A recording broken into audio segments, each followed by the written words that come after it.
Dans l'Essonne, en ce moment, où il y a 2 préfètes, et ça c'est sans doute la première fois, une préfète de département et une préfète déléguée.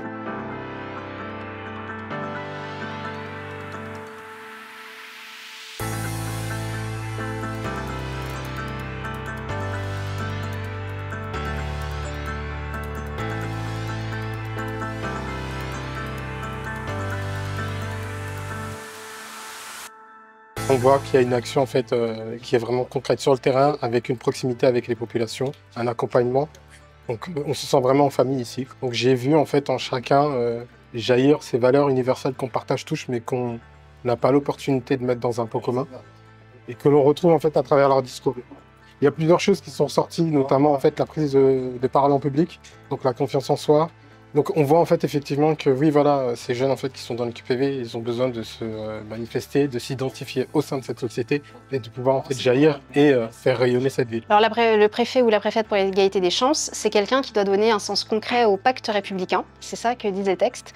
Donc c'est-à-dire faire en sorte que tout ce qui est politique de la ville, renouvellement urbain, cohésion sociale, tous les projets qui permettent aux jeunes de réaliser leurs ambitions, de sortir de leur quartier, d'avoir des vraies perspectives professionnelles, sociales, d'intégration, soient complètes et réalisées.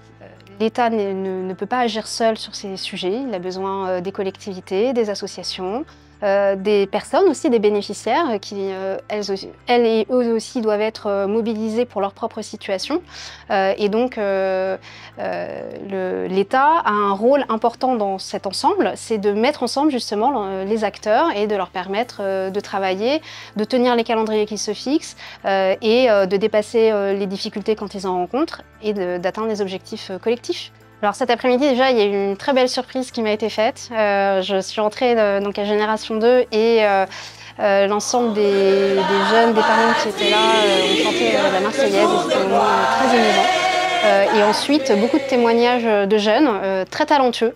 Donc ça, pour moi, ça a été une très belle rencontre. Et de parents qui nous ont expliqué les difficultés qu'ils avaient pu rencontrer, comment ils les avaient surmontées grâce à l'entraide, grâce au collectif ici de Génération 2.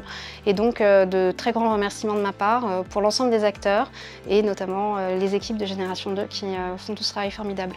Moi, je viens régulièrement à Génération 2 déjà depuis que je suis élu sur ces questions-là, donc depuis 2020, mais bien avant aussi parce que je suis moi-même issu du monde associatif de la ville et de l'éducation populaire, donc je suis toujours très sensible à ces moments ici à Génération 2, notamment quand on accueille les préfets ou les préfètes déléguées, sensible aux témoignages, au travail qui est fait, puisque c'est un travail de longue haleine avec une grande implication des salariés et des bénévoles de l'association qui permet aujourd'hui de mettre en valeur le talent des jeunes de nos quartiers.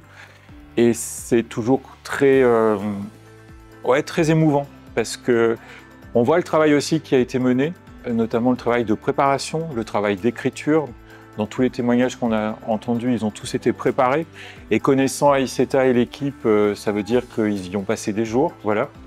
Et plusieurs heures par jour, voilà, ils ont écrit, ils ont répété pour s'exprimer et donner le meilleur d'eux-mêmes. Et ça, c'est vraiment très important pour beaucoup de ces jeunes qui sont souvent stigmatisés, ou en tous les cas qui ne savent pas où trouver leur place aussi dans notre ville, dans la société.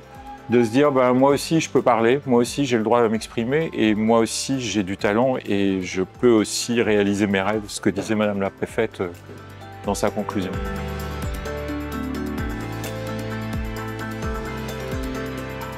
Je dirais plutôt entraide et solidarité même d'ailleurs. Fierté